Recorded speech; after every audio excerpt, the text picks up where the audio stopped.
Here's the story of a lovely lady who was bringing up 3 very lovely girls. All of them had hair of gold, like their mother, the youngest one in curls.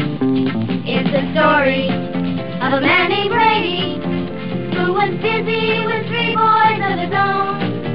They were 4 men living all together, yet they were all alone.